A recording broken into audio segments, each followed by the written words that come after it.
Well, hello everyone, and welcome to online training.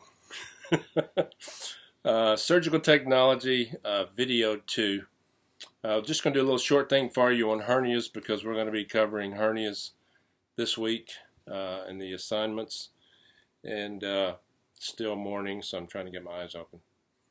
Anyway, we've learned a lot about the digestive system. Here's a little drawing that I used to use. You know all this stuff. I won't hold it up for too long because, as we all know, Chad is the class artist, and his work supersedes our work. So we've learned a lot about hepatic flexures, splenic flexures, ascending, transverse, descending, the common bile duct, the cystic artery. All of this is going to be important for you as you break into your careers. Anatomy is always important. So now we're going to talk about hernias. Hernias, one of the most common operations performed in general surgery. There's about 700,000 or so of these performed every year. Very common operation. It's basically just either an organ or most of the time it's an intestinal tissue that protrudes through a muscular wall. So just think of it that way. That'll be kind of a simple way to think of it.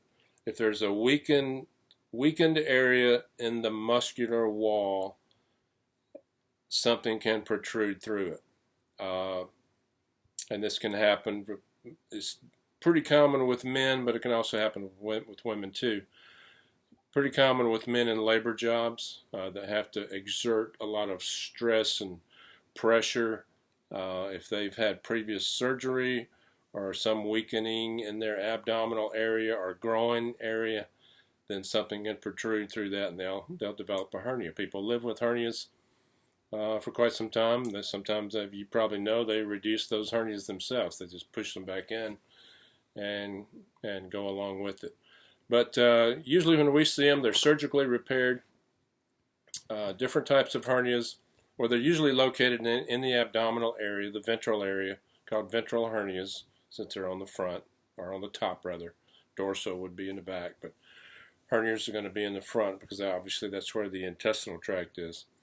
They can be umbilical. It can be an umbilical hernia. Can be more commonly an incisional hernia, most anywhere in the abdomen. And this is why surgeons don't like to cut through muscle tissue. They like to, if at all possible, divide muscle tissue and not cut it. Once they cut it, it never repairs itself to be as strong as it was before. So they will divide the muscle tissue, get where they want to go, and get out. But if they have to cut it, that weakens it, potential for hernia to develop. Besides the ventral area, hernia is also very common in the inguinal area, which is that crease between the thigh and the abdomen. Also down in the femoral area, which is a little bit lower. They're also classified as direct and indirect, which I never quite know why we have to know that, but it's always in every textbook, and that just has to do with the location of the hernia. Is it higher or is it lower? So we'll talk about that some more later. It can also be a hernia in the diaphragm as well. Anytime a person exerts pressure and stress, moving, lifting, whatever, the abdominal contents are under stress too. So that's why incisional hernias are pretty common. As I said, there are a lot of these procedures. You'll get a lot of these in clinicals. Hopefully they'll be just your typical, I need to have this repaired, it's uncomfortable. Because if it does get worse, it can be classified as incarcerated or strangulated. Incarcerated is when the protrusion of the intestinal tissue becomes trapped and it can't easily be massaged back into place. It's just trapped there. And of course, the next step from there, if it stays in that position, it becomes strangulated. And if it's strangulated, then there's no vascular flow. The blood supply is cut off or it's interrupted. And you know what that leads to. That leads to what we call necrosis and ischemia, when the tissue starts to die, and then you've got some serious problems. I might have told you a situation where I was in my clinicals, and the surgical tech who was working with me was pretty disinterested that day. and it was an emergency hernia repair, and so that was my first indoctrination to having to move with lightning speed, because this surgeon demanded everything you had, and he wanted it right then and there. And I just happened to get lucky on passing a few instruments and responding, and so I was up there passing when this, and the regular normal surgical tech just sort of stood back to the side. It was a lot of fun for me. The surgeon was, after he made the incision in the ventral area, he was pulling intestinal tissue out. I think he was trying to repair. I think he might have been trying to repair the intestine as well as the protrusion through the muscular tissue. I think's what it was. Anyway, but it can be pretty serious. It can be life-threatening, obviously, in that situation. But you'll typically just have a minor set of instruments in an open repair. The patient will be supine, just like we always do, 4 square towels. You'll have Penrose drains, which of course is a passive drain, which to prevent edemas, fluid buildup. We'll typically have, there'll be some type of synthetic mesh that the surgeon will have ordered to repair the abdominal wall. Stitches sometimes won't be quite enough, especially if it's down in the inguinal area. They will want mesh, and of course there have been a lot of lawsuits with certain types of mesh, but that's doctor's choice. Once the mesh is in the room, it's never open. It's super expensive. It's not open until the surgeon is ready for it and calls for it to be open, and in that case, that's when we have the circulating nurse open it onto the back table for us. That mesh is moistened in saline before it's handed to the surgeon, and it will typically always have to be sized, so that you'll have to give the surgeon scissors to size the mesh, because he might want a smaller part than what the sample comes in.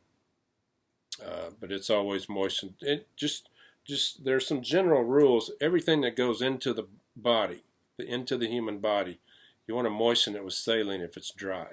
Penrose drains,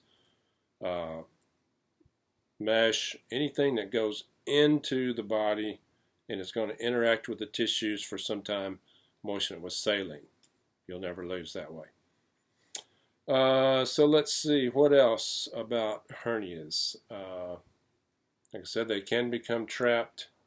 But if you just remember, the biggest thing to remember about hernias,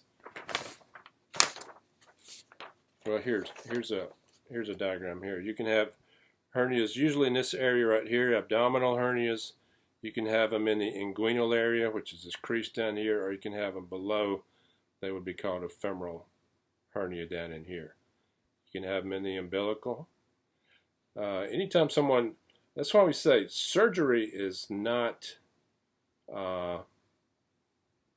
minor. There is no minor surgery. Anytime the body is cut into, that's a potential for a hernia site. Complications that can develop from hernias, of course, always infection. Always infection. Everything we do has to do with preventing infection. That's why we are so specific with our sterile technique, our aseptic technique. We don't tolerate anything. It's this way or it's not at all. Infection can ruin all types of good surgical procedures, all types of great surgical expertise can all be taken down with infection. But anyway, we'll talk more about hernias. It'll be pretty common for you, and we'll go through that this week. And anyway, hope you've enjoyed this video. Maybe we'll keep getting better at it. Thank you.